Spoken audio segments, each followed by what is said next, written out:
Alright, today's lesson's on how to find the least common multiple of two numbers. It's standard 6.NS.4. I've got your steps listed out for you. Step number 1, list the multiples of both numbers.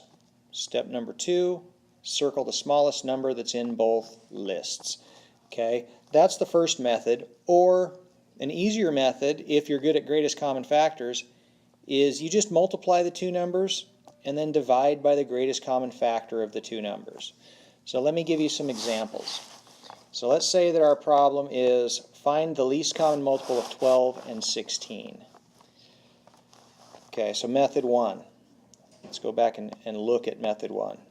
List multiples of both numbers. So if I'm going to list the multiples of 12 and 16, I'm basically going to be counting by 12s and counting by 16s. So the first multiple of 12 is 12. The second multiple is 12 times 2, which is 24. The next multiple is 12 times 3, which is 36. And so I'm getting each multiple by multiplying my original number, or you could think of it as counting by 12s. So 48, and so on. So now I'm going to list the multiples of 16. So those are going to be 16, 32, 48, 64, and so on. I get those by multiplying 16 or by counting by 16s. And now I'm going to circle the smallest number that's in both lists, and that's a 48. 48 is the least common multiple of 12 and 16. Now I'm going to show you method 2. To find the least common multiple of 12 and 16, I like to use this method. I'm going to multiply 12 times 16, and then I'm going to divide by the greatest common factor of 12 and 16. So in order for this method to work, you have to be able to find the greatest common factor. And the largest common factor of 12 and 16 is 4. So now, rather than multiply 12 times 16 and then divide by 4, I'm going to divide the larger number by 4 first. 16 divided by 4. 16 divided by 4 is 4. And so now I can multiply 12 times 4 and get 48. Okay. So I prefer this method for a few reasons. It's faster, and using method 1, sometimes you have to really list a lot of numbers before you get to the greatest or the least common multiple. Sometimes the least common multiple is far down the list. So this gets it. Method number 2 gets right to the point quicker. Okay, now let's look at this next example. Find the least common multiple of 6 and 7.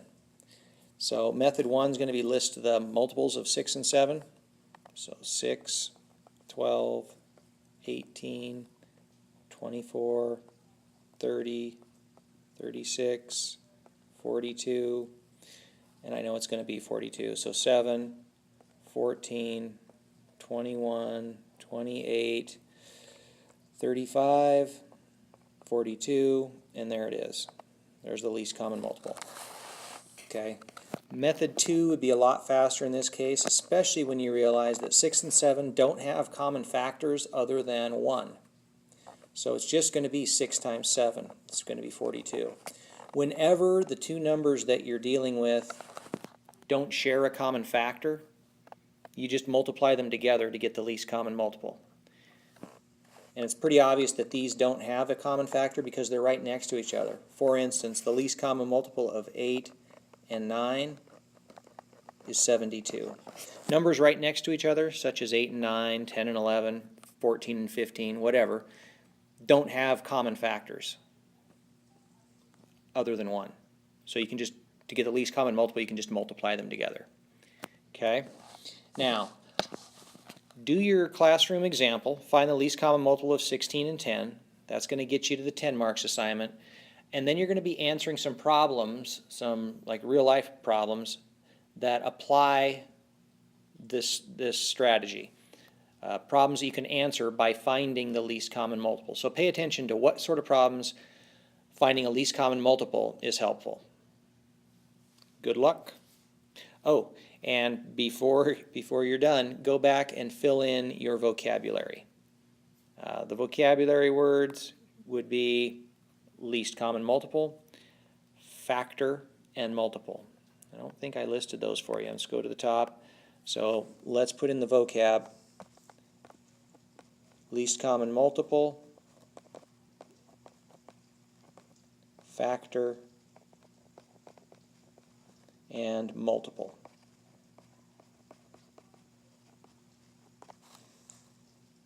See you soon.